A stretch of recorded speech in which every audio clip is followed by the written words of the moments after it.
Hello friends, সব কেমন আছো? আশা করি ভালো আছো। আর আমিও খুব খুব ভালো আছি। আর দুর্গাপূজা আছে আর কয়েকটা দিনের অপেক্ষা। তো সকলকে আমার তরফ থেকে আগাম অনেক অনেক শুভেচ্ছা।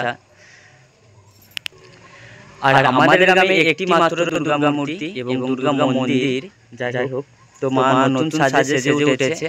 তা সেই মাকে আজকে দেখাবো আমরা। তো চলো ভিডিওটা দেখো, দেখে অবশ্যই ভালো লাগলে লাইক কমেন্ট শেয়ার করবে। আর হ্যাঁ, আমার পেজটা কিন্তু ফলো অবশ্যই করবে। ডেসক্রিপশনে আমার ইউটিউবের লিংকটা দেয়া থাকবে, ওখানে যে সাবস্ক্রাইব করে দেবে।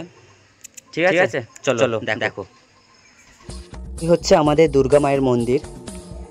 কথিত আছে মা এখানে সহস্র বছর ধরে পূজিত। মা সকল ভক্তদের মনস্কামনা পূর্ণ করে। মায়ের করুণা অপার।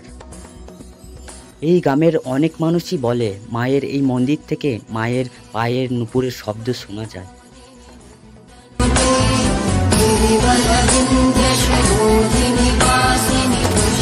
শুধু তাই নয়, মায়ের কাছে ভক্তি ভরে কিছু চাইলে মা নাকি নিরাশা করে না।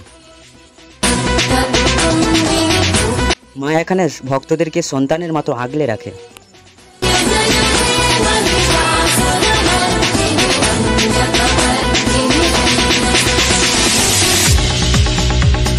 মায়ের মন্দিরের পাশে আরেকটি মন্দির আছে, যেখানে বাবা মহাদেব থাকে।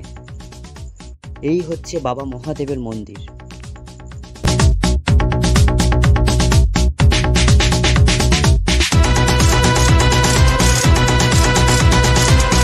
ঢাকের তালে, দ্বীপের আলোয়, গগনে ওঠে গান। দুর্গা মায়ের কৃপায় ভরে ওঠে প্রাণ।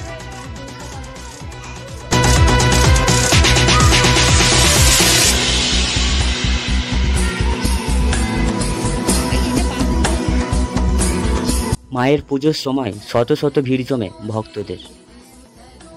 মা যেমন ভক্তদের জন্য করুণার সিন্ধু, ঠিক তেমনি পাপীদের জন্য পাপও নাশিনী।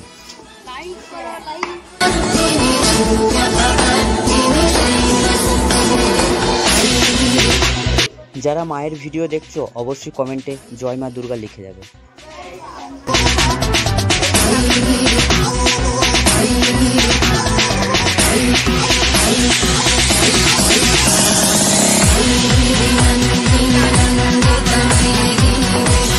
তোমরা যদি মায়ের পুজো দেখতে চাও বা ভক্ত সংখ্যা দেখতে চাও অবশ্যই কমেন্ট করে জানাবে। ঠিক আছে, আজকের ভিডিও এই পর্যন্ত। চলো, ভালো থেকো, সুস্থ থেকো, বাই বাই।